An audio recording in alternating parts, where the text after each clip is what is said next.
Hola, buenas tardes. Bienvenidos sean todos ustedes al webinar de nutrición renal que sigue después del trasplante renal, en el cual será impartido por el doctor Rodrigo López, el doctor Alejandro Nava y la doctora Gabriela Gutiérrez. En unos minutos más comenzaremos. Pero antes quiero comentarles que al finalizar el webinar les daremos todas las pautas para solicitar la constancia de esta plática. Es importante que estén presentes un mínimo del 50% de la plática para hacer válida su constancia. Repito, para la constancia toda la información se dará al finalizar la ponencia. Daré inicio con la presentación de los doctores que nos acompañan el día de hoy. Nos acompaña el doctor Alejandro Nava Martínez. Él es médico cirujano con especialidad en nefrología. Tiene un máster en nefrología diagnóstica e intervencionista. Está certificado por el Consejo Mexicano de Nefrología. Es miembro de la International Society of Nephrology y ha sido director médico de diversas unidades de hemodiálisis. El doctor Rodrigo López Inclán es médico cirujano especialista en cirugía general y alta especialidad en cirugía de trasplante, certificado por el Consejo Mexicano de Cirugía General, por el Consejo Mexicano de Cirugía de Trasplante, es miembro de la Asociación Mexicana de Cirugía General, también miembro de la Sociedad Mexicana de Cirugía de Trasplante y miembro de la Federación Latinoamericana de Cirugía. Y por último, pero no menos importante, tenemos a la doctora Gutiérrez Salmián, que es licenciada en Nutrición y Ciencia de los Alimentos, maestra en Ciencias de la Salud con especialidad en Investigación Clínica y doctora en Investigación en Medicina. Además, es diplomada en Nutrición Renal y certificada para el uso de nutracéuticos y alimentos funcionales en la práctica clínica. Es miembro del Sistema Nacional de Investigadores, docente en pre y posgrado de diversas universidades. Muchas gracias, doctores, por acompañarnos el día de hoy en este webinar. Y todos ellos son fundadores del Centro de Especialidad del Riñón CER y responsables de los servicios de nefrología, cirugía y trasplante, además de nutrición, respectivamente. Esperamos que disfruten de la ponencia. Nos vemos más tarde para la ronda de preguntas y respuestas. Le cedo la palabra al doctor Alejandro Nava. Muchas gracias, Paola. Gracias por la introducción y muchas gracias por la invitación también. Voy a compartir la presentación. A ver si.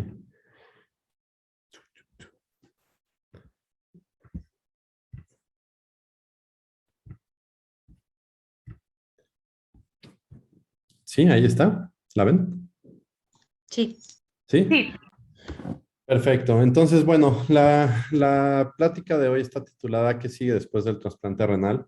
Hay muchos mitos o muchas dudas que tienen las personas o inclusive los mismos trabajadores de la salud antes de entrar en esta etapa. Entonces, quisiera empezar un poquito con algunos datos que tienen que ver con la enfermedad renal, ¿no? Que tiene mucho que nos hace pensar que es un problema de salud muy importante al cual de repente no se le hace el caso que debería. Tenemos que hay aproximadamente 850 millones de personas con algún grado de enfermedad renal en el mundo. Esto no significa que estén en diálisis o que estén en trasplante, sino que tienen cierto daño en la función renal. Y tenemos una mortalidad directa por enfermedad renal de 2.4 millones anuales. Esto es una tasa demasiado alta, tomando en cuenta, por ejemplo, ahorita que está muy de moda el COVID. El COVID, desde que inició la pandemia hasta diciembre del año pasado, había aproximadamente 6.3 millones de muertes asociadas a COVID. Aquí tenemos 2.4 millones por año. Y si tomamos en cuenta las enfermedades que llevan a la enfermedad renal, como es la diabetes, seguramente tenemos una tasa muchísimo más alta por esto.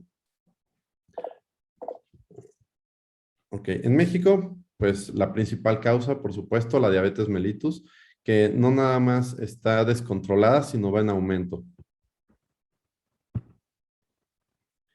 Y bueno, afortunadamente en los últimos 20, 10 años, sobre todo, las terapias para los pacientes con enfermedad renal han avanzado muchísimo. Hoy día tenemos una esperanza muchísimo mayor de los pacientes y no nada más eso, sino tratamos de darles una calidad de vida. Para esto tenemos tres tipos de terapias: la diálisis peritoneal en todas sus modalidades, la hemodiálisis igual en todas sus modalidades y el trasplante renal, que es pues nuestro tema de hoy. A pesar de que la diálisis peritoneal, los medicamentos que se usan y la hemodiálisis, como les decía, en todas las terapias nuevas que hay, los filtros y las nuevas opciones que hay en cuanto a la programación de la terapia, no llegamos a tener el impacto que tiene o que ha tenido el trasplante renal, en donde tenemos una mayor esperanza de vida, pero no nada más eso, sino una mejor calidad de vida. Disminuyen las comorbilidades y por supuesto la economía es mucho menor que mantener un paciente de forma crónica en las otras dos modalidades.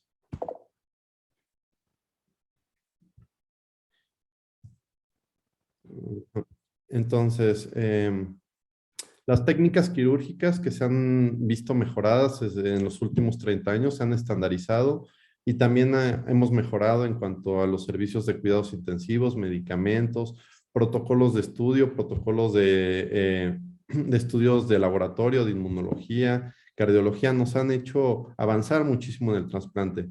Si vemos esta gráfica, aunque no es nueva, nos hace ver el avance que hemos tenido. En los años 70, realmente tener un paciente con más de 10 años era algo raro. Bueno, más o menos la mitad de los pacientes llegaban a más de 10 años. Para la década pasada, más del 90% de los pacientes tenían una sobrevida del injerto renal de más de 15 años y es lo que esperamos actualmente, ¿no? Tener pacientes que después del trasplante por lo menos tienen el uso de su injerto en buenas condiciones más de 15 años y bueno, por supuesto que hay pacientes que pueden llegar a tener muchísimo más tiempo su nuevo riñón. Eh, las complicaciones que hay tanto en diálisis y hemodiálisis principalmente se deben a alteraciones cardiovasculares, lo cual es con el trasplante cambian totalmente y vemos que nos cambian el tipo de complicaciones. Principalmente en trasplante pues son las infecciosas. Y lo que les comentaba en cuanto a la economía, de repente se podría pensar que un trasplante es muy caro o es mucho más caro que tener un paciente en diálisis. Pues aunque estas gráficas que les muestro no son de Estados Unidos, no son nuestras, pero bueno, tenemos una clara descripción de los costos que conlleva un paciente en diálisis o en hemodiálisis versus un paciente que está en trasplante. Un paciente que se trasplanta, por supuesto, viene un gasto fuerte inicial con la cirugía, pero después el mantenimiento y la calidad de vida y las comorbilidades que se van asociando después disminuye, por supuesto, el costo. Entonces, un paciente en diálisis o hemodiálisis y diálisis peritoneal va a tener gastos de accesos, los accesos van a tener complicaciones de infecciones, de trombosis de fístula, de que ya se tapó el catéter, de que se tiene que hospitalizar por la misma sepsis. Van a gastar en sus traslados, principalmente los pacientes que están en hemodiálisis. Van a gastar en medicamentos, casi todos tienen hipertensión arterial, otro tipo de medicamentos propios de su enfermedad, como puede ser por diabetes, por lupus, por artritis. Eh, las infecciones, como les mencionaba, sus gastos para nutrición y casi todos estos se van a disminuir a más del 70% cuando llegamos a un trasplante.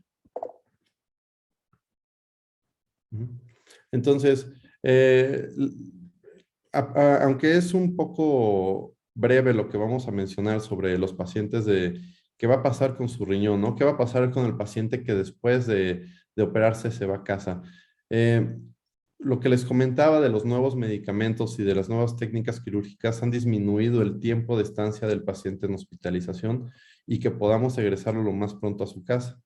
En el momento en el que lo mandamos a su casa, ellos hacen totalmente cargo de su tratamiento en cuanto a sus medicamentos y el cuidado, y eso genera muchísima incertidumbre en los pacientes. Les da a veces miedo pensar en que ellos van a ser responsables de su salud, pero con buenas pláticas, aconsejando de forma adecuada a los pacientes y dejando claro todo lo que se tiene que hacer, generalmente podemos llevar en conjunto con el área médica un buen tratamiento.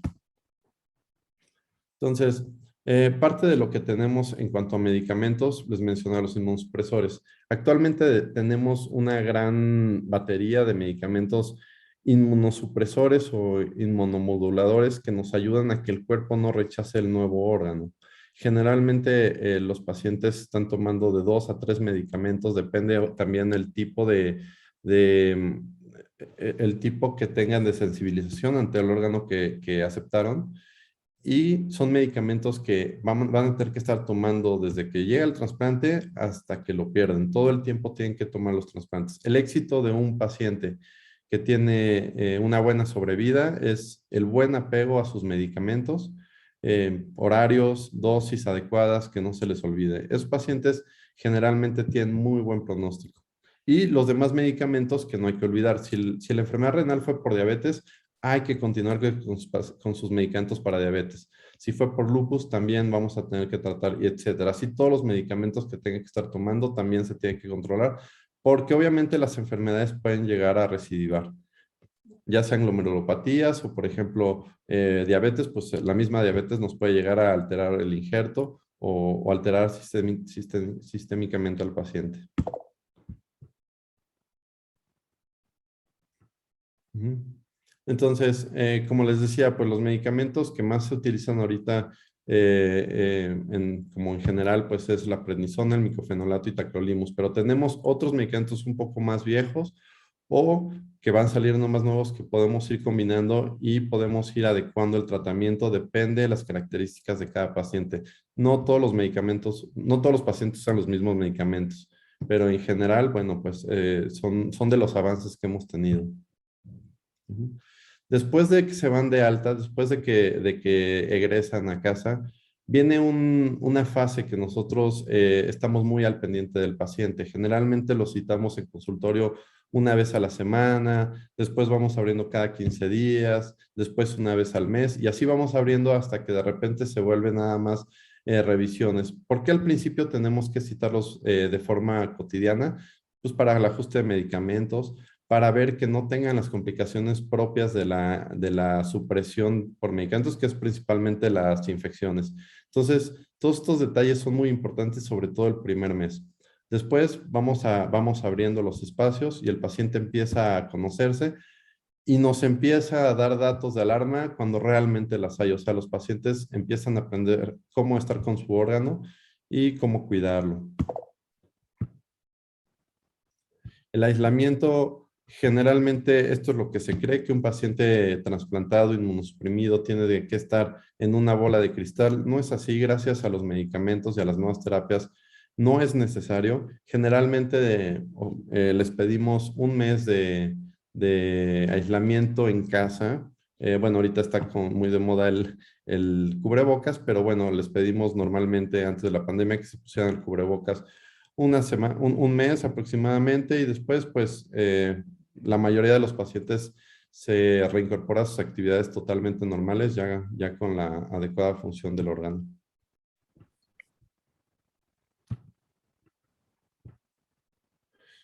También empieza a haber muchos cambios hemodinámicos. El hecho de estar teniendo una función renal repercute en todo el cuerpo.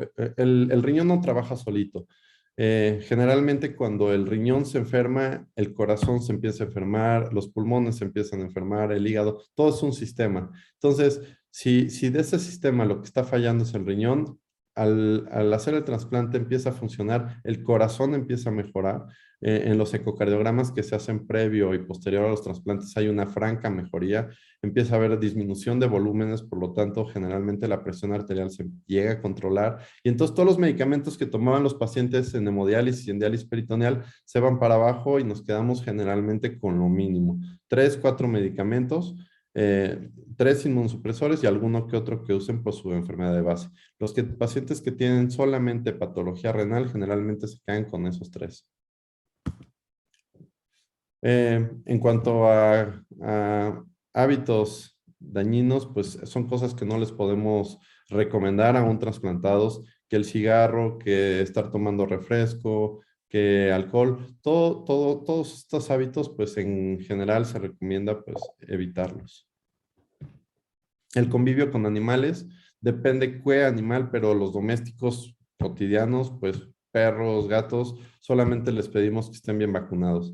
Las aves sí les pedimos que esas no, por las hongos y bacterias que pueden llegar a tener, pero en general pueden tener un trato, un convivio adecuado con las mascotas. Y por supuesto, la actividad física es una parte muy importante que deben de retomar. Siempre les pedimos que no hagan ningún deporte de contacto. No van a hacer box.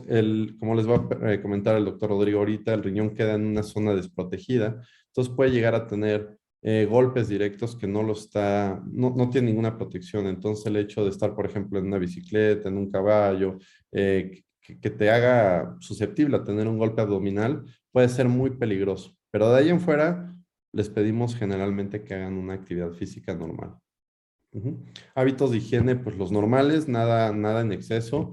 Lo normal para cualquier persona común, su lavado de dientes, su baño diario, su cambio de ropa, nada especial. Al principio, a lo mejor sí les pedimos un poquito más de cambio de ropa de cama, pero algo crítico, algo diferente a lo que todo se piensa, pues no es necesario.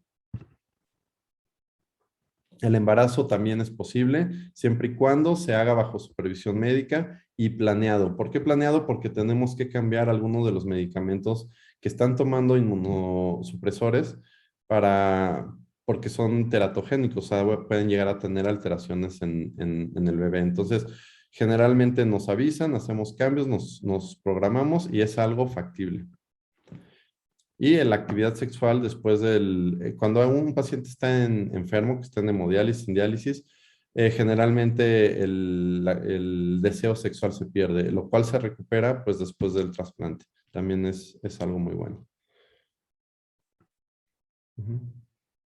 Y bueno, pues nada más para ver actualmente cuánto puede estar un paciente después de su trasplante, pues bueno, depende del tipo de donador y depende de las condiciones del donador. Generalmente un paciente que le dona de donador vivo, más o menos entre 15 a 20 años, y un trasplante de donador fallecido cadavérico, más o menos de 10 a 15 años.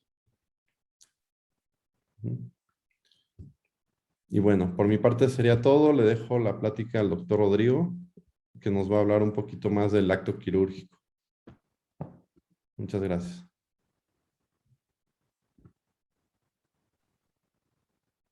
Muchas gracias a todos. Buenas tardes.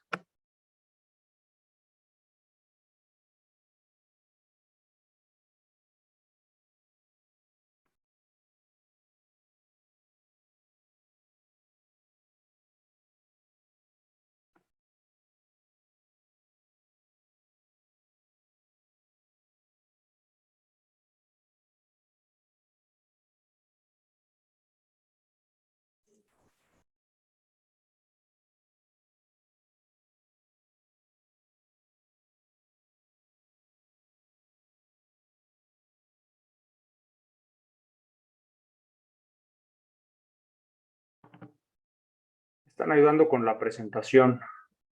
Ahorita la debemos ver.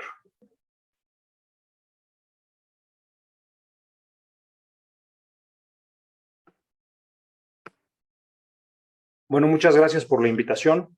Primero, yo soy el doctor Rodrigo López. Yo soy cirujano general y cirujano de trasplante. Y les agradezco, igual que Alex, la invitación. También un agradecimiento a la doctora Gabriela y a Paola por organizar esto. Y bueno, les voy a platicar un poquito del trasplante renal, aunque la plática se llame ¿qué sigue después del trasplante? A mí siempre me toca hablar del acto quirúrgico por la naturaleza de mi especialidad.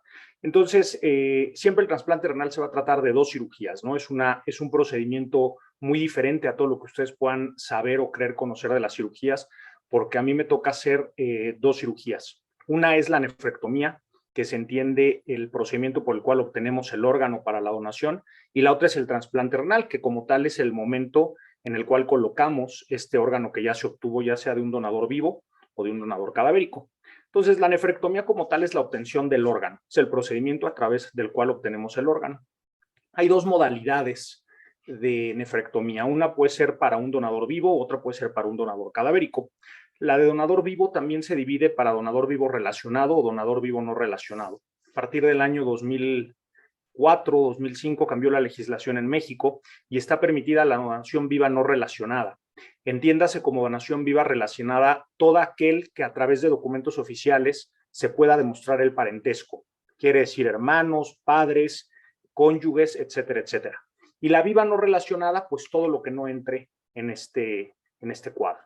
La donación cadavérica, bueno, son pacientes que una vez que cumplen los criterios de donadores y de muerte encefálica, pueden, si los familiares así lo determinan, pueden ser procurados. Así se llama a la cirugía donde tomamos los órganos de un potencial donador, procuración de órganos. Entonces, bueno, tenemos la cirugía de donación de nefrectomía para donador vivo y la cirugía de procuración donde tomamos el órgano de donación cadavérica. La mayoría de las cirugías que hacemos en México son nefrectomías para donación viva. En México la donación cadavérica es muy poca, del 100% de trasplantes que hacemos, cerca del 90% se hace a través de donación viva. Entonces realmente eso es de lo que les voy a platicar un poquito más. ¿Cuál es la variante en las nefrectomías que tenemos? La nefrectomía se puede hacer a través de una cirugía abierta o de una cirugía laparoscópica. La diferencia básicamente entre estas dos es el abordaje. ¿A qué me refiero con abordaje? En cómo llegamos al órgano. La cirugía laparoscópica es una cirugía de mínima invasión, es una cirugía en la que se hacen unas pequeñas heridas en la pared abdominal y una herida no tan pequeña, una herida más o menos de unos 10 a 12 centímetros de largo, en la cual extraemos el órgano.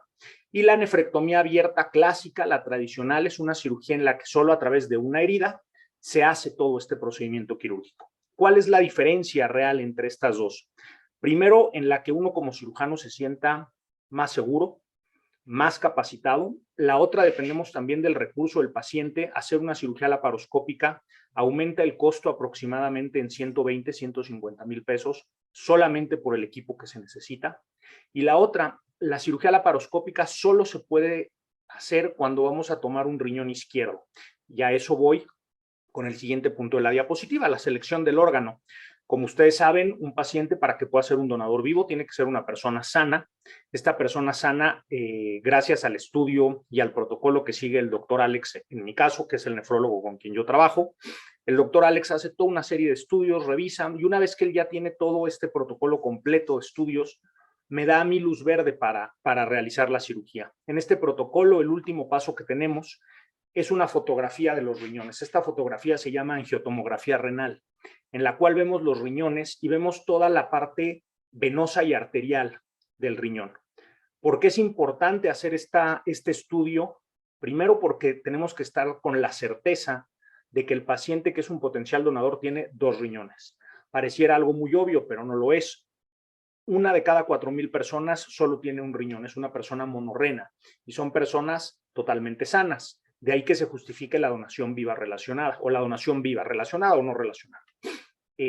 Una persona puede vivir con un riñón su vida sin ninguna complicación.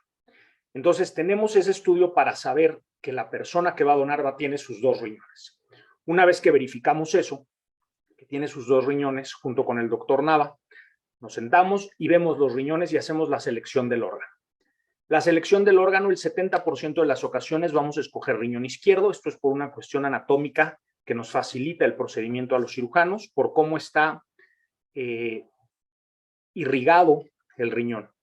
El retorno venoso del riñón derecho tiene una variante que va directamente a la vena cava, haciendo que la vena renal derecha sea muy corta y haya que manipular una vena muy grande que es la vena cava. Entonces, siempre que se va a poder, se va a escoger el riñón izquierdo. Lo que siempre le decimos a los pacientes en la consulta es que lo que nosotros tenemos que ofrecerle al donador es una cirugía 100% segura. Para que la donación viva continúe siendo lo que es, nuestro trabajo en quirófano es ofrecerle a la persona que va a donar una cirugía 100% segura. Entonces, a grandes rasgos, el riñón que se selecciona es el riñón que sea más seguro y más fácil de quitar, para así asegurarle esta seguridad al paciente. La técnica, bueno, pues ya más o menos les dije, es una cirugía que puede ser abierta o laparoscópica y las cuestiones técnicas quirúrgicas no quiero ahondar mucho en eso, no creo que sea pertinente en este momento. Las complicaciones, que siempre es muy importante hablar, bueno, lo más importante es que debido a alteraciones vasculares o alteraciones anatómicas, el procedimiento hay que terminarlo de una manera muy rápida, tomar el órgano y hacer una cosa que se llama reperfusión o la cirugía de banco, de lo cual ahorita les voy a mostrar unas fotos. El tiempo de recuperación, nosotros a nuestros pacientes los operamos los días lunes o jueves y el paciente que dona el riñón se va, si todo está bien, los que se operan el lunes se van el miércoles y los que se operan el jueves se van el día sábado. El tiempo de recuperación es normalmente de 3 a 4 semanas con un reposo relativo, sin ninguna restricción alimentaria. Toman 3 o 4 días analgésicos como paracetamol, clonixinato de lisina, y al mes se les pide a los pacientes que empiecen con una actividad física moderada para que la quinta y la sexta semana sean de reacondicionamiento físico, y la semana 7 el paciente se recupera y está haciendo su actividad física cualquiera que ésta sea. Tenemos pacientes de todo tipo me refiero a las actividades que realizan. Tenemos pacientes que son choferes de tráiler, peones de obra, gente que se dedica a labores administrativas, colegas médicos, y todos estos pacientes, dependiendo la intensidad de su actividad física, regresan a la misma a las 7 semanas, si es que esta es una actividad física demandante, y si no lo es, desde antes lo pueden hacer. Hemos tenido pacientes que al otro día están trabajando desde su cama en el hospital. Eso básicamente respecto a la nefrectomía, y ahora me voy a la otra cirugía, me voy al trasplante renal como tal. El trasplante renal, las consideraciones prequirúrgicas son fundamentales porque eso nos ayuda a nosotros a saber desde el inicio dónde vamos a colocar el riñón. Este nuevo riñón, este nuevo órgano que se le va a poner al paciente. En sentido, de una manera muy general, aunque no siempre sea así, pero cuando nosotros tomamos un riñón izquierdo en el paciente donador, lo colocamos del lado derecho en la fosa ilíaca o más o menos en la región inguinal, esto es entre la cresta ilíaca y el ombligo, ya sea del lado derecho o izquierdo, dependiendo de dónde lo tengamos que colocar. Casi siempre es contralateral. Si se toma riñón derecho, se coloca del lado izquierdo. Si se toma riñón izquierdo, se coloca del lado derecho. Eso tiene una explicación quirúrgica de facilidad al momento de rehacer las reconexiones que vamos a hacer. ¿Por qué se pone en ese lugar? ¿Por qué se pone cerca de la región inguinal? Cerca de la región inguinal corren dos vasos muy importantes, la arteria ilíaca y la vena ilíaca, que es lo que le va a dar sangre a este nuevo riñón que vamos a trasplantar. Y aparte hay que hacer una conexión que es del uretero a la vejiga. El uretero nosotros intentamos tomar la mayor longitud en la nefrectomía, pero evidentemente no vamos nunca a poder alcanzar la longitud que tiene este órgano en la persona normal, en nuestros riñones de fábrica. Entonces, lo que nos queda más cerca para poder hacer esta conexión a la vejiga es en esta región, en la región inguinal, de manera que podamos disecar la vejiga y ahí hacer esta conexión. Una conexión del uretero del paciente que dona a la vejiga del paciente que va a recibir el órgano. Ahorita con unas fotos espero que quede un poquito más claro esta parte que puede ser un poco difícil. La técnica, bueno, pues la técnica siempre el trasplante debe ser una técnica abierta. Abierta me refiero a no de mínima invasión. Siempre se hace una herida de aproximadamente 12 a 15 centímetros que va entre la sínfisis del pubis y el ombligo. Se dirige hacia 2 centímetros por encima de la cresta ilíaca en una forma de media luna, si me permiten la expresión. Y bueno, lo que buscamos es encontrar arteria, vena ilíaca y disecar la vejiga para hacer las anastomosis. El tiempo más o menos quirúrgico, esta cirugía, en el caso de nosotros la hacemos 4 o 5 cirujanos de trasplante al mismo tiempo, tanto la nefrectomía como el trasplante, y nuestro tiempo quirúrgico alrededor para ambas es de 3 horas y cuarto. Empezamos siempre a las 7 de la mañana con la idea de a las 11 de la mañana ya tener a ambos pacientes extubados en habitación y ya haber terminado la parte quirúrgica. Las complicaciones del trasplante en el área quirúrgica son contundentes, son difíciles, son graves y no nos permiten terminar la cirugía. Cuando uno se enfrenta desgraciadamente a complicaciones quirúrgicas en el área de trasplante, normalmente son complicaciones que no nos permiten salir del quirófano. Casi siempre son sangrados y complicaciones que hay que abordar de manera inmediata. Hay complicaciones que se pueden presentar de manera posterior. De ellas, la que creo que cabe mencionar y que puede ser la más grave se llama fuga urinaria y se puede ver hasta 2 semanas después del trasplante. Afortunadamente, la incidencia es baja y la incidencia de estas complicaciones es baja. Ninguno de nosotros como cirujano está exento de ellas, pero creo que nuestra incidencia está muy por menor de la reportada y esto solo es por el gran trabajo en equipo que tenemos y tenemos mucho tiempo haciéndolo juntos.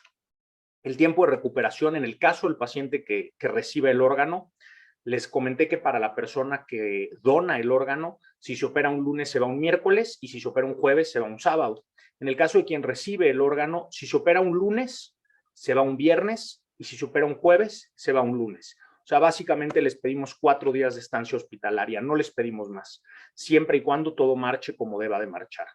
El paciente que recibe el órgano se le pone una sonda para orinar y esa sonda la retiramos el día del egreso, casi siempre, salvo en contadas ocasiones. Y lo que quiero ahora es mostrarles unas fotos que les van a ir explicando más o menos todos estos pasos de una manera más ilustrativa. Les hablé de la valoración prequirúrgica, porque es muy importante la valoración prequirúrgica, porque necesitamos ver este tipo de imágenes. Aquí tenemos un riñón derecho que tiene una doble vena renal, y ese riñón derecho técnicamente no se debe de intentar procurar, no se debe de intentar extirpar. Es un riñón técnicamente muy difícil de quitar porque hay que manejar la vena cava, hacer un doble parche de vena cava. Entonces el riñón izquierdo es un riñón mucho más accesible, tiene una vena larga, y ahí la importancia de la valoración prequirúrgica. Esto solamente en lo quirúrgico. Obviamente lo médico tiene un antecedente fundamental. ¿Por qué se hace este estudio al final? La pregunta podría ser, ¿por qué no hacemos este estudio al principio? Porque la posibilidad de que en este estudio tengamos una contraindicación para la donación es muy baja, y hay muchos estudios antes que sí nos pueden contraindicar la donación.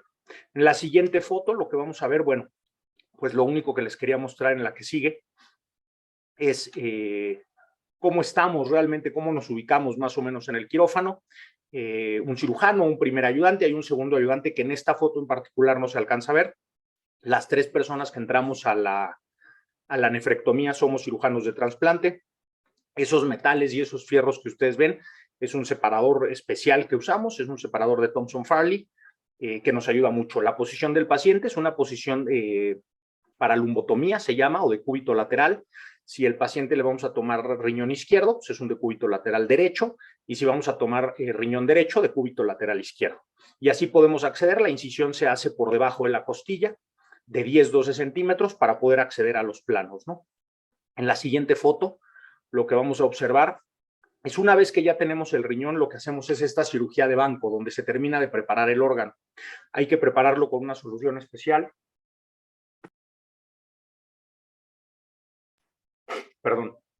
Hay que prepararlo con una solución especial, hay que reperfundirlo, hay que limpiar todo el material hemático que tiene el riñón por dentro y terminar de hacer unos ajustes finos tanto en la arteria como en la vena. Para al final de esta cirugía tener un órgano listo para llevarlo a la otra sala, tenemos 2 salas gemelas, y llevarlo a la otra sala y poder hacer el trasplante como tal. Tanto la nefrectomía como esta parte que se llama cirugía de banco, lo que queremos obtener es lo que van a ver en la siguiente fotografía. ¿Qué es esto? Este es un riñón listo para trasplantarse. El color de este riñón evidentemente es pálido, es un órgano que está en solución de reperfusión, es un riñón que está ahorita, no es el término, pero está refrigerado, está en isquemia fría. Lo que alcanzan a ver ustedes, la manguerita muy larga que está sobre mi mano derecha, sobre el guante, es el uretero, y no se alcanza a distinguir muy bien, pero bueno, ahí está la arteria y la vena. Y bueno, básicamente este es el órgano a trasplantar. ¿Qué viene después de esto? Entonces, yo les hablé también de todos los antecedentes y de las valoraciones prequirúrgicas, tanto para la nefrectomía como para el trasplante. ¿Por qué son importantes también en el trasplante y no solo en el donador? Hay pacientes en los que nosotros tenemos que hacer una cirugía que se llama nefrectomía bilateral del receptor. Hablo de quitar los riñones de la persona que ya no tiene función renal, de quien va a recibir este nuevo órgano. En este caso concreto es de un paciente con poliquistosis renal, con una enfermedad poliquística renal. Estos pacientes es necesario quitarles.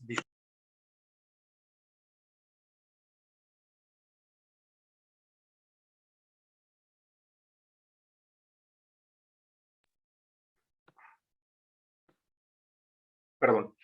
Estos pacientes es necesario hacer la resección de ambos riñones, porque estos pacientes no pueden, tienen alto riesgo de infección, y la poliquistosis renal es una de las 3 causas en las que tenemos que hacer la nefrectomía de los riñones nativos del receptor. Estos riñones fueron 2 riñones, cada uno con un peso mayor a 3 kilos, y posterior a eso se pudo hacer el trasplante.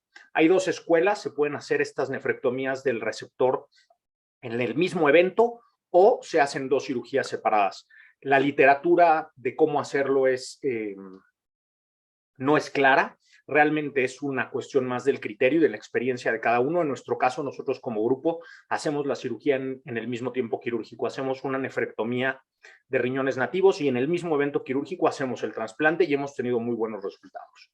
¿Y qué sigue? Bueno, ya después de que se tiene todo listo, hacemos el trasplante como tal. Aquí que les estoy enseñando, 2 de los cirujanos con los que se opera preparan el sitio para poner el riñón. Lo que ustedes están viendo que está detenido de unas ligas azules, esa es la vena ilíaca, y lo que está detenido con unas ligas rojas, esa es la arteria ilíaca. Igual que en la otra cirugía, hay un separador que nos ayuda. Este es un separador también automático. Y sobre estos vasos es sobre los que se hacen las anastomosis. La cirugía vascular que hacemos es un poco difícil de fotografiar o de filmar porque son espacios muy pequeños, pero ahorita voy a intentar mostrarles cómo queda el final. Les recuerdo que en la ubicación de esto es entre más o menos al lado del ombligo y entre la cresta ilíaca. Entonces, esa es más o menos la zona en la que estamos. Y bueno, ¿qué tenemos que conectar? No solo es la arteria y la vena.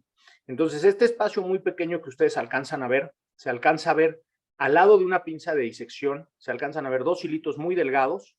Ese es el uretero del paciente, del riñón que se está trasplantando. Y se alcanza a ver una burbuja que pareciera una como pelotita de chocolate. Esa pelotita de chocolate que se ve en el centro de la imagen, esa es la vejiga del paciente que está recibiendo el riñón. Entonces tenemos que conectar el uretero, que ya se les mostró que está en la pinza de disección, a ese lugar que es la vejiga. Esa anastomosis es la última que hacemos y a través de ahí es donde el paciente pues ya tiene prácticamente su función renal nueva, ¿no? Ahí ustedes no alcanzan a ver, pero ese paciente ya está orinando. El paciente empieza a orinar prácticamente al momento de la cirugía. Una vez que nosotros terminamos de hacer las uniones de la arteria y la vena, el paciente empieza a orinar al minuto, minuto y medio. Y ahí conectamos ese uretero con la vejiga y esta es la imagen final que nosotros buscamos. Entonces me voy de adelante hacia atrás. La manguera más delgada que ustedes alcanzan a ver es el uretero conectado a la vejiga. Luego hay una manguera más grande de un color más blanco y más gruesa que hace como una U. Esa es la arteria ilíaca que recibe. Ahí no se alcanza a ver muy bien por cómo está la imagen, pero tiene una T prácticamente arriba, que es la anastomosis arterial, y más abajo se ve de un color azul pardo, grisáceo casi, una manguera también, que es la vena. La vena es la que está prácticamente hasta atrás, pegada, la paralela a la arteria. Entonces esa es la imagen que nosotros buscamos al final, tener uretero, arteria y vena. Y eso es el trasplante. Una vez que esto termina, bueno, el paciente pasa a su habitación, está en aislamiento 3-4 días y si todo está bien, se irá a su casa con los cuidados que el doctor Alex ya les platicó y con lo que la doctora Gabriela en un momento también les va a estar comentando. Y esto es más o menos el evento quirúrgico y lo que se necesita para poder hacer una cirugía de trasplante. Y bueno, por mi parte eso es todo y le cedo la palabra a la doctora Gabriela. Muchísimas gracias.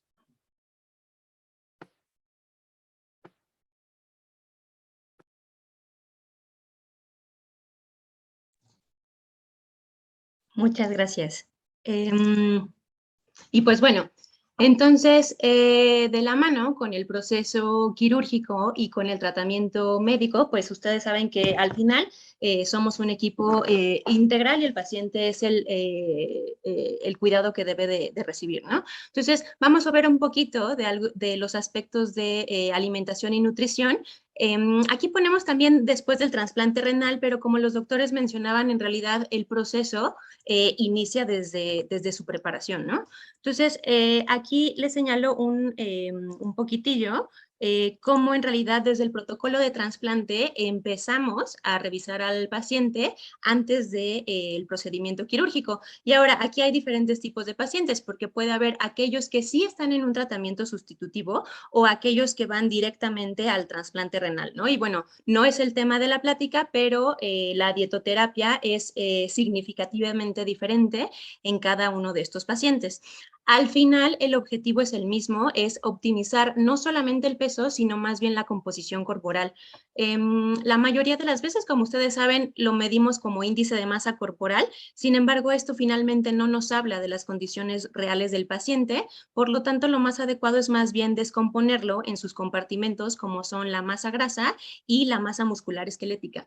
Y particularmente en los pacientes con una nefropatía, es importante evaluar la cantidad de agua, ya sea la cantidad de agua corporal total, pero particularmente la cantidad de agua extracelular, porque como lo veíamos en la primera, digamos, subsección, estos pacientes usualmente vienen de como complicaciones de otra o como condición secundaria a una primera alteración, ¿no? Entonces, usualmente estos pacientes también tienen alteraciones cardiometabólicas, por lo tanto, no solamente hay que cuidar el riñón, sino, por ejemplo, pues cuidar la presión arterial, cuidar el metabolismo de hidratos de carbono, cuidar el metabolismo de lípidos, etcétera, y prepararlos para finalmente el estrés metabólico al que van a ser sometidos durante la cirugía. También mencionaban en el aspecto médico, en el aspecto quirúrgico, en realidad tenemos 2 etapas post-trasplante, ¿no? Esta etapa temprana que dura las primeras 6 semanas después del procedimiento y en el largo plazo, ¿no? Tenemos diferentes objetivos en cada una de estas etapas. En la primera etapa, los objetivos nutricionales y alimentarios va a ser promover el saneamiento de las heridas, prevenir evidentemente las infecciones y modular las anormalidades, entre comillas, metabólicas que ahora se presentan, derivadas tanto del restablecimiento de la funcionalidad renal como, pues, precisamente del uso de inmunosupresores, particularmente como interacciones fármaco-nutrimento. Y finalmente, en el largo plazo, hablando de largo plazo, el tiempo de vida que tenemos en un paciente con trasplante, a lo mejor 15 años, hablando específicamente del injerto, evidentemente, el objetivo va a ser, pues, preservar este trasplante, conservar en la medida de lo posible, la función renal, ya que, bueno, si tenemos o tuvimos como enfermedad de base diabetes, si tuvimos como enfermedad de base hipertensión, y esta no se controla, pues muy probablemente la función renal vaya a verse nuevamente alterada, ¿no? Entonces, ¿qué es lo que nos dicen las guías? Y aquí vamos a hacer, ahorita vamos a ahondar un poquito más al respecto. Durante el periodo agudo, que son las primeras 6 semanas, algunos lo prolongan hasta 2 meses después del procedimiento quirúrgico. Súper importante, es un paciente pues hipermetabólico. Y como es un paciente hipermetabólico porque está en una etapa de recuperación, pues es un paciente que evidentemente va a necesitar de un gasto energético aumentado. Por lo tanto, prescribimos entre 30 y 35 kilocalorías por kilogramo de peso. Y es importante kilogramo de peso actual. ¿Por qué? Porque normalmente si venimos de un paciente que no está en tratamiento sustitutivo, va a ser un paciente que vaya a perder agua, ¿no? Entonces tampoco, si estamos sobreestimando el peso y adicional a esto le estamos metiendo un factor de estrés, pues evidentemente vamos a sobreestimar el gasto calórico y esto nos da un riesgo de síndrome de realimentación. Importante, así como sube el gasto energético, sube también el requerimiento proteico, que normalmente, y lo vamos a ver después, en esta parte de nutrición renal, cada vez soltamos más esta restricción dietoterapéutica que normalmente hacíamos con respecto a las proteínas. Como pueden ver aquí, incluso llegamos a requerimientos de pacientes similares a aquellos oncológicos, a pacientes similares a quemaduras, de incluso hasta 2 gramos por kilogramos de proteínas, ¿no? Importante limitar la cantidad de hidratos de carbono, no totales, sino la cantidad de hidratos de carbono simples, porque pues precisamente tenemos un evento metabólicamente estresante, con lo cual asumimos que hay una ligera resistencia a la insulina que también va a estar dada, como lo vamos a ver posteriormente, por los medicamentos inmunosupresores, ¿no? La grasa la dejamos como el resto de kilocalorías. La diferencia con el proceso en el largo plazo es el tipo de grasas. En el proceso de largo plazo, lo que buscamos son, en la medida de lo posible, favorecer el consumo de grasas monoinsaturadas, no por el aporte calórico, porque va a ser el mismo que aquellas de las poliinsaturadas, incluso de las saturadas, sino más bien por el aspecto fino de la señalización, precisamente hacia un aspecto antiinflamatorio, ¿no?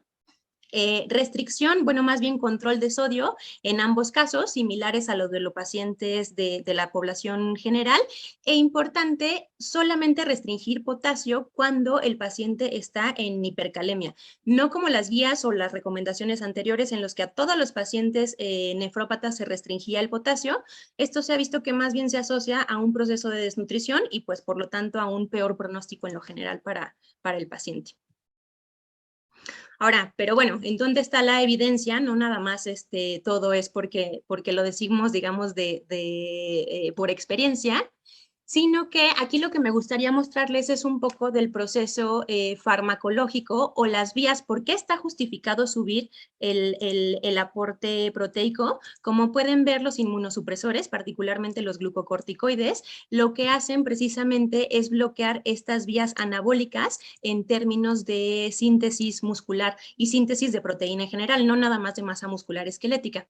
Entonces, esto incrementa el gasto, no nada más el gasto energético, sino el requerimiento proteico, y tampoco es el tema de esta plática, pero los glucocorticoides, por ejemplo, también estimulan la actividad de proteínas como la miostatina.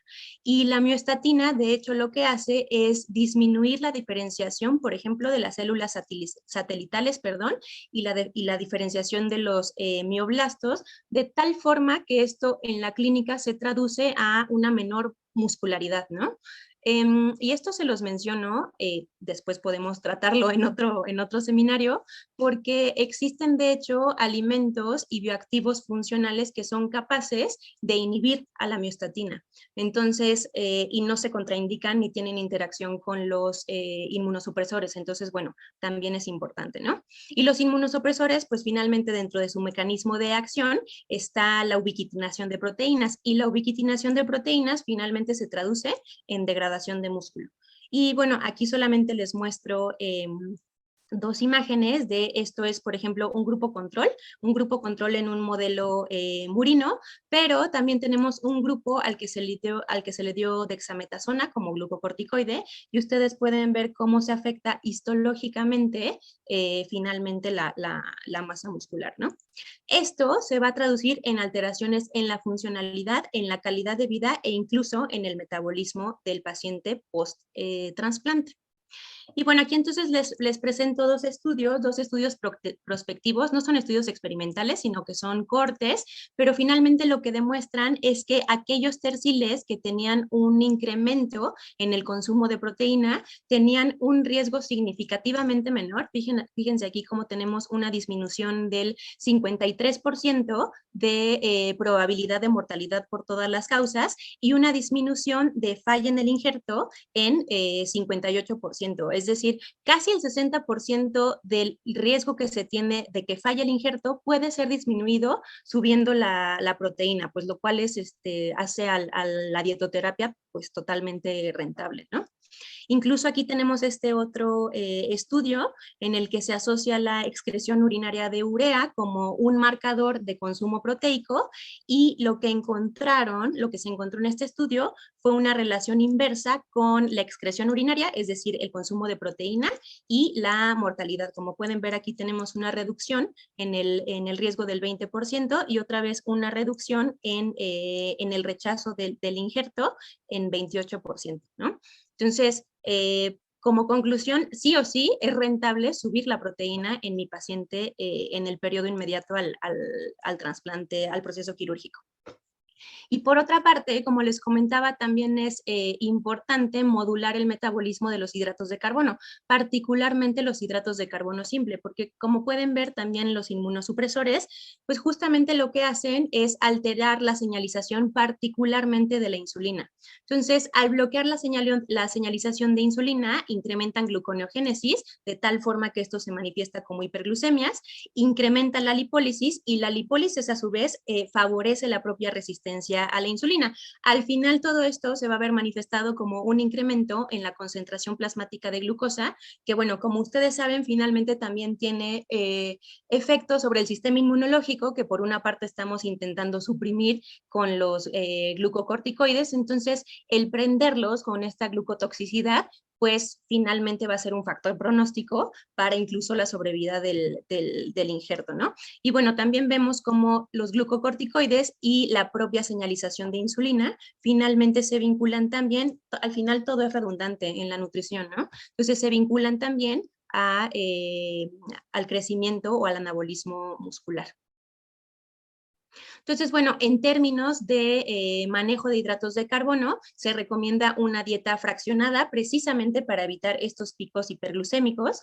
De la misma forma, evitar un ayuno prolongado, porque otra vez el ayuno prolongado lo que va a hacer es secretar catecolaminas, secretar glucagón, etcétera, y pues finalmente favorecer una gluconeogénesis que de por sí ya tenemos prendida, ¿no? Se recomienda el consumo de fibra también para disminuir la carga glucémica y pues en este mismo sentido alimentos de bajo índice glucémico, que aquí les pongo con asterisco porque ya sabemos que en nutrición el índice glucémico es algo como muy teórico, pero en realidad no consumimos alimentos de forma aislada, ¿no? Entonces, aquí más bien la recomendación es considerar la carga glucémica, es decir, cómo estamos mezclando los alimentos, aquellos ricos en hidratos de carbono, con respecto a la liberación y pues por lo tanto a la absorción de estos mismos, ¿no? Recomendaciones mucho más sencillas, limitar el consumo de hidratos de carbono simples y particularmente aquellos que van como hidratos de carbono líquidos, es decir, jugos, refrescos, bebidas energéticas, etcétera, porque normalmente es una carga muy alta de hidratos de carbono y son hidratos de carbono que pues no van a favorecer tanto a la saciedad, que ahorita vamos a ver por qué es importante. Como les mencionaba y también mencionaban en la plática con el doctor Alejandro, tenemos algunos fármacos, los que se utilizan en mayor medida son el ácido micofenólico, tacrolimus, ciclosporina y, bueno, los esteroides, todos con una finalidad inmunosupresora, ¿no? Tener en consideración que algunos de ellos tienen interacciones fármaco-nutrimento y pues evidentemente ustedes saben que no, o sea, no se va a modular, en el aspecto nutrición no se modula el fármaco, sino se modula la sintomatología que nos está dando este medicamento. Entonces, bueno, si el paciente presenta diarrea, obviamente lo primero es atender la deshidratación, impedirla. Si presenta estreñimiento, por otra parte, más bien hacer un aspecto de dieta incrementada en fibra, a lo mejor darle algo de algún alimento funcional que finalmente se manifieste como procinético, etcétera, ¿no? Algo que me parece muy importante es que los pacientes que reciben tacrolimus deben evitar la toronja. La toronja, así como con los cardiotónicos, la toronja altera el metabolismo de las enzimas que finalmente favorecen la biodisponibilidad de este medicamento. Entonces, la recomendación en realidad no es disminuir el consumo de toronja, sino más bien evitarlos, al menos durante el periodo agudo, que es en donde se están ajustando los pacientes en términos de inmunosupresión. Aspectos a lo mejor muy básicos, pero muchas veces dejamos fuera de la consulta. Un paciente recientemente trasplantado, pues es un paciente que, como mencionaban, probablemente tenga que estar aislado, pero en términos de consumo dietario, es un paciente con el cual hay que tener particularmente cuidado en aspectos de higiene, ¿no? Entonces, pues obviamente tener en consideración la inocuidad de la dieta. Esto significa lavar, desinfectar, cocer los alimentos, pero también los utensilios, ¿no? Y pues por supuesto evitar los alimentos ya preparados de la calle. Hay que considerar también que va a haber una mejora en el apetito por los fármacos que se están utilizando y por la mejora en el perfil urémico. Entonces el paciente va a empezar a comer más. Ahora, esto es benéfico porque normalmente los pacientes casi siempre vienen de una depresión. Sin embargo, se ha visto que los pacientes post-trasplante, los primeros 3 años, reganan alrededor de entre el 10 y el 35% del peso que tenían originalmente, y originalmente me refiero a prediálisis. Una ganancia mayor a esto se considera, de hecho, un factor de riesgo cardiometabólico, porque finalmente va a haber una deposición de grasa, y ustedes saben que la deposición de grasa, la obesidad, finalmente es un estado de inflamación crónica que pues no va a favorecer que el injerto sea funcional mucho tiempo, ¿no? Ahora, en el aspecto de nutrición, lo que se ha visto que funciona más en términos de consulta es simplificar las recomendaciones a los pacientes. O sea, más allá de decir tantos equivalentes de alimentos de origen animal, tantos equivalentes de cereales, tantos bla, bla, bla, hacer uso, perdón, de ayudas visuales como el plato que les presento aquí, ¿no? Este es un plato que se recomienda para pacientes, para los receptores del trasplante, pero si se fijan, en realidad nosotros lo podemos traslapar a lo que tenemos como ayuda aquí de acuerdo a la NOM 043, que es el plato del bien comer. Entonces, en realidad, me voy a regresar tantito. Lo que hace este plato es dividirlo a la mitad. Entonces, alimentos de origen vegetal. Esta mitad ahora la dividimos en cuartos, que esto corresponde a los cereales, y esto más bien al aspecto proteico. Se parece muchísimo al plato que aquí dividimos en tercios de alimentos de origen vegetal, el restante de cereales y el otro restante de proteínas. Recuerden que aquí combinamos más bien, y lo ponemos aquí, para incrementar el valor biológico de las proteínas al combinar las leguminosas con los cereales. Entonces, esencialmente obtenemos el mismo beneficio.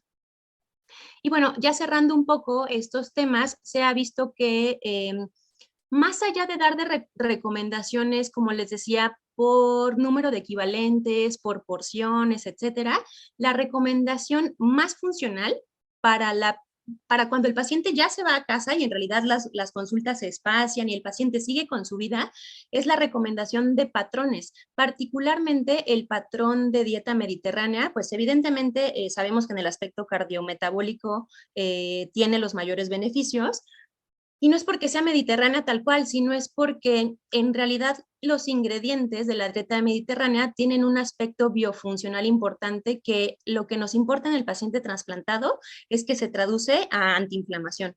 Y esto lo podemos lograr tropicalizando, ahorita me voy a regresar a esto, tropicalizándolo con la dieta de la milpa. La dieta de la milpa, que es justo lo que tenemos aquí en México, se ha visto, y bueno, también estamos haciendo un estudio al respecto, pero se ha visto que tiene un perfil de bioactivos similares a la dieta mediterránea, por lo tanto, es probable que tengamos los mismos beneficios y a un costo, evidentemente, mucho más accesible en términos monetarios, pero también en términos de apego y en términos de que al paciente le guste esta dieta, ¿no? O sea, por ejemplo, a muchos pacientes no les gusta el salmón o no lo acostumbran, no acostumbran las aceitunas, no acostumbramos la copa de vino tinto diariamente, pero bueno, el patrón de dieta mediterráneo y, por ejemplo, el perfil de ácidos grasos saturados, como lo tenemos en la dieta mediterránea con el aceite de oliva, lo tenemos aquí también en la dieta de la milpa con el aguacate, ¿no? Lo que me es importante que vean es que hay diferentes estudios que demuestran que la dieta mediterránea tiene una asociación inversa, es decir, disminuye la probabilidad de que haya falla en el injerto y disminuye la función renal. Es decir, no solamente funciona en el corto plazo, sino también es funcional y efectiva en el largo plazo, ¿no? Esta es la imagen que tenemos de acuerdo a la Secretaría de Salud para la dieta de la milpa.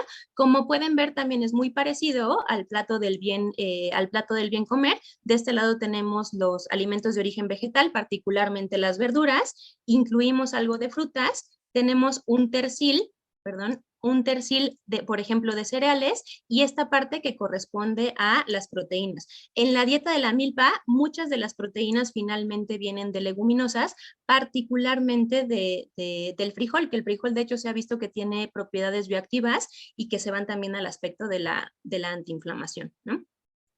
Y con lo que me gustaría terminar, pues es con este seguimiento que damos al paciente. O sea, ¿cuándo debe acudir a la consulta nutriológica?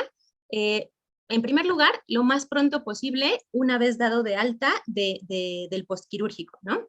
Posteriormente, la recomendación es valorarlo cada mes durante al menos 3 meses y después podemos irlo espaciando a cada 6 meses para terminar de forma anual, salvo que no haya complicaciones, ¿no? ¿Y por qué es importante esto? Porque se ha documentado que existen cambios en la composición corporal durante este periodo corto o relativamente corto después del proceso quirúrgico. De hecho, hay un incremento en el agua que si no es adecuadamente manejado, pues puede traer como consigo una sobrecarga en el funcionamiento cardíaco. Les voy a presentar el ejemplo de algunos de nuestros pacientes. Por ejemplo, aquí tenemos su bioimpedancia en el prequirúrgico. Como pueden ver, se localiza en este cuadrante en donde está en su peso seco, ¿no? De hecho, este cuadrante corresponde al de una baja cantidad de agua corporal total. Me gustaría que vieran después del proceso quirúrgico cómo este puntito se cae. Cuando en el análisis vectorial nos desplazamos hacia abajo, quiere decir que estamos ganando agua. Entonces vean cómo este paciente finalmente ganó agua, particularmente agua extracelular. De hecho, se incrementa también ligeramente el porcentaje de grasa. Como pueden ver, el ángulo de fase disminuye, que después hablaremos un poco de esto, pero finalmente sí cambia la reactancia, ¿no? La reactancia es la capacidad que tienen las células de retener la electricidad que le estamos pasando, y esto va relacionado con el agua que van ganando. Después de algunos meses de tratamiento, de seguimiento nutricional, vean cómo si bien no llegamos a donde originalmente estábamos en términos de agua corporal total, el puntito en el análisis vectorial sí nos volvemos a desplazar, es decir, perdemos agua. El paciente, a pesar de que pesa más, si se fijan aquí, pesaba 69,1, en el último peso estamos en 70, pero estamos a expensas de masa muscular, no tanto ni siquiera de masa grasa, ¿no? Y esto lo comprobamos pues con el análisis de reactancia, que al final quiere decir que las células de hecho tienen una mejor calidad, una mejor viabilidad y una mejor membrana. Esto se traduce finalmente a un mejor pronóstico en todo aspecto para el paciente. Entonces, bueno, como conclusión de esta última parte del webinar, la nutrición finalmente es un aspecto importante del tratamiento integral, pero desde el pretransplante, ¿no? Y evidentemente tiene sus particularidades en el proceso agudo y también en el largo plazo. La recomendación, más bien, justo como nos vamos a largo plazo, es que el paciente tenga un autocuidado. Entonces, responsabilidad nutriológica es esta educación en cuanto a cambios en el estilo de vida, en el cual podemos aprovechar el fomento de un patrón de alimentación tradicional, como es la dieta de la milpa. Y bueno, otra vez, como en cualquier paciente, pero bueno, ahorita estamos hablando particularmente de los pacientes que reciben un trasplante renal, es importante el monitoreo nutricional. ¿Por qué? Pues porque finalmente la nutrición es un aspecto integral, ¿no? No nada más tiene que ver con la salud renal, sino, como les mencionaba al inicio de la sesión, pues tiene que ver con la salud cardiovascular, con la salud metabólica, con incluso el ejercicio, que es parte fundamental también del tratamiento en cambios en el estilo de vida. Entonces, bueno, no perder este contacto, pues porque el objetivo finalmente es la preservación del injerto y evitar requerir nuevamente un tratamiento dialítico o un nuevo trasplante, ¿no? Entonces, muchas gracias a todos por su atención. Les compartimos nuestras redes donde pueden contactarnos y pues listo. Muchas gracias, Pau. Muchas gracias a ustedes. Gracias, doctores, por esta ponencia. Ahora vamos a pasar a la ronda de preguntas. Esta ronda tendrá una duración solamente de 15 minutos y trataremos de resolver la mayor cantidad de preguntas. Las preguntas que no sean contestadas las pueden mandar directamente a nuestra página de Facebook y ahí les dejaremos el link del chat. Entonces, iniciamos, abrimos la ronda. Igual si gustan pueden escribirlas aquí en este chat del Zoom y ya las iré leyendo para nuestros ponentes. Tenemos un minutito a que se animen.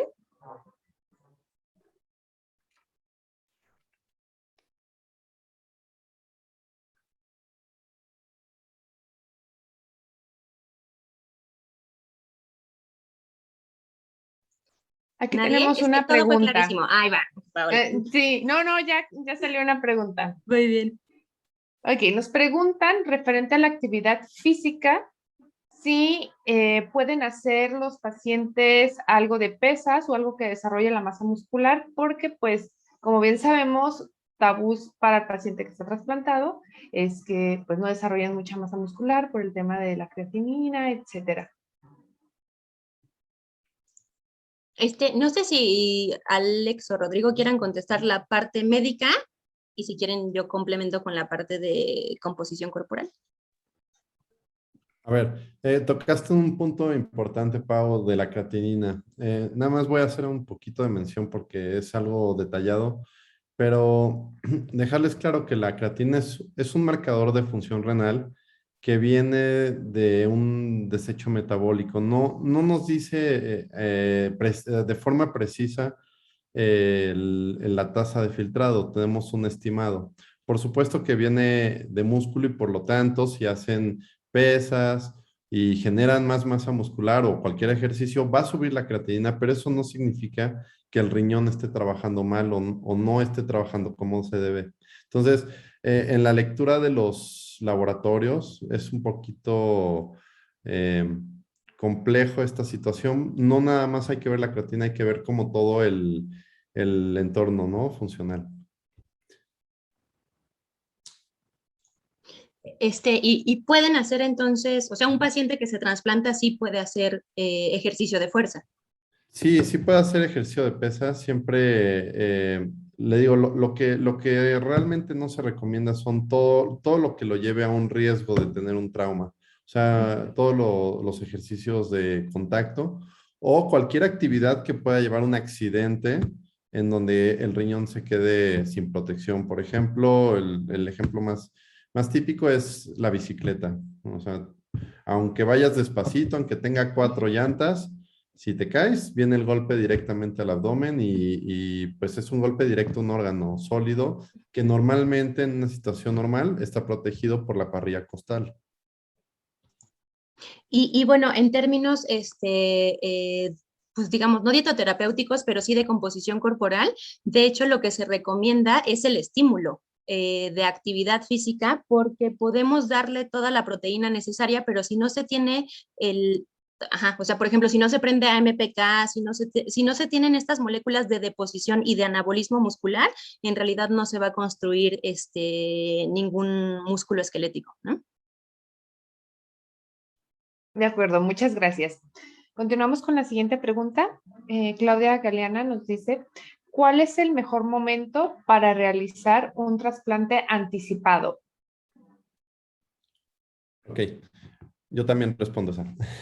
El trasplante, al igual que la diálisis peritoneal y la hemodiálisis, es una terapia de reemplazo renal. Entonces, la indicación de hacer un trasplante anticipado es justamente un paciente que está en prediálisis. Ojalá nos tocara la mayor parte de los pacientes, sí, pero desgraciadamente es lo más raro. Lo más común es que un paciente que está en diálisis o hemodiálisis busque trasplantarse. Es como la enfermedad renal no da síntomas hasta que realmente ya está muy dañado, pues ya no nos da tiempo de hacer un protocolo de trasplante. El trasplante es una intervención programada. Se tiene que hacer en las mejores condiciones del paciente. Entonces, ¿qué momento es el mejor para hacerlo? En el momento en el que el paciente, bueno, la función renal alterada, baja, ya no tenga la capacidad de hacer las funciones que el cuerpo requiere, ya sea de forma normal o con medicamentos. Por ejemplo, paciente que está reteniendo líquidos, pero que responde muy bien a diuréticos, bueno, lo podemos aguantar el tiempo que esté, inclusive a dosis altas de diuréticos, pero en el momento en el que ya tenemos dosis altas de diuréticos y empieza a presentar edema, bueno, ya es un indicador de que algo no nos está funcionando con la terapia farmacológica y pudiéramos, bueno, vamos a llegar a una terapia de reemplazo. Entonces, en este paciente que ya lo tenemos catalogado, ya lo tenemos ubicado, lo ideal sería hacer un trasplante. Le digo, desgraciadamente son los menos pacientes que metemos, sería lo ideal. Con depuración de Muy bien, creatinina muchas abajo de gracias. 20 ya podría ser considerado para un trasplante renal anticipado. De acuerdo, muchas gracias. Y Claudia también nos pregunta si hay contraindicaciones para un tratamiento de implante dental después de un trasplante por el tema de los inmunosupresores. Ninguno. Lo único que hacemos con todos los pacientes es siempre les pedimos a todos nuestros pacientes que si se van a hacer algún procedimiento nos avisen para hacer el ajuste de medicamentos. Realmente los únicos medicamentos que ajustamos cuando hay que hacer algún ajuste es sobre el micofenolato o el tacrolimus, dependiendo de los niveles séricos.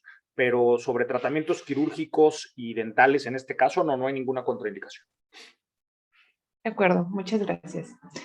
Y Ari tiene una pregunta específica para el doctor. Ahí, denme un segundito. para el doctor Rodrigo López. Sí. Dice, en la cirugía de trasplante mencionaba que una de las complicaciones es el sangrado. ¿Qué técnicas o habilidades se emplean o han empleado para pacientes que no aceptan transfusiones de sangre si se presenta esta complicación? Muchas gracias. La pregunta es muy interesante porque ahora la diversidad de creencias nos ha llevado a todos en el ámbito quirúrgico a manejar este tipo de pacientes. El tratamiento de los pacientes que no aceptan el uso de tejidos y de sangre es un poco raro porque por un lado aceptan el trasplante de órgano, pero por otro lado no van a aceptar la transfusión sanguínea. Entonces, bueno, ahí hay una cuestión de conceptos que pudiera ser de debate. Me queda claro que a mí como cirujano no me toca hacer esa discusión. Lo primero que hay que entender es que toda decisión sobre la salud, la mejor decisión la tomará el paciente sobre el cuidado de su salud. Tanto al doctor Alex como a la doctora Gaby como a un servidor nos toca dar toda la información necesaria y explicarle al paciente qué es lo mejor que nosotros le podemos ofrecer, qué pasa si le ofrecemos esto y qué pasa si el paciente decide no aceptarlo. En el caso de la sangre, en el concepto de la cirugía como tal, cuando el paciente acepta o no acepta la transfusión, hay una serie de soluciones, cristaloides, soluciones hipertónicas y demás que se pueden administrar. La realidad es que ninguna de las soluciones que hoy hay, y soluciones me refiero a los sueros, para intentar ser más claro, a ninguna de las soluciones que hoy hay, ninguno va a ser tan bueno como la sangre, porque no solo es la sangre, hay otras causas de sangrado en el paciente renal, que es la disfunción plaquetaria urémica, que eso se resuelve con otros tratamientos como es la transfusión de concentrados plaquetarios, de plasmas frescos congelados. Entonces necesitamos tener una batería suficiente de estos. Cuando el paciente no las acepta, se les explica cuál es el riesgo y sí hemos trasplantado pacientes que no han aceptado ninguno de estos tratamientos y la tasa de éxito es buena porque obviamente nuestra obligación es ofrecerle al paciente la mayor seguridad. Mi obligación como cirujano es ofrecerles la mejor técnica posible. El sangrado es una complicación a la que yo me tengo que preparar y esperar, pero hacer todo para que no me suceda. ¿Se puede hacer el trasplante en estos pacientes? Sí. Legalmente no se le puede negar a nadie la oportunidad. Es una cuestión legal y ética que así debe de ser. Muy bien, muchas gracias, doctor. Y por tema del tiempo, vamos con una última pregunta.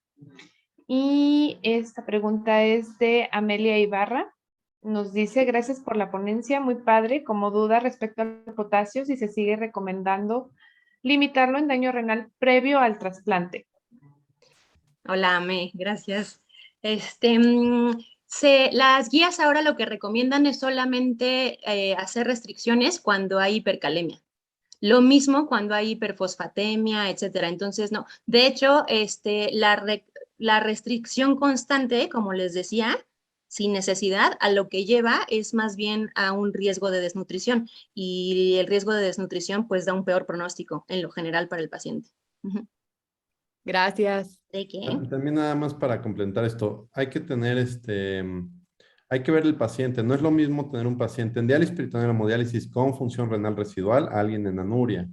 Entonces, hay pacientes, depende de su etiología y depende de la patología que tenga. Hay pacientes que tienen función tubular todavía y pueden estar orinando, pero no depuran, pero eliminan potasio a nivel túbulo. Entonces, ahí hay que ver, hay que individualizar un poco.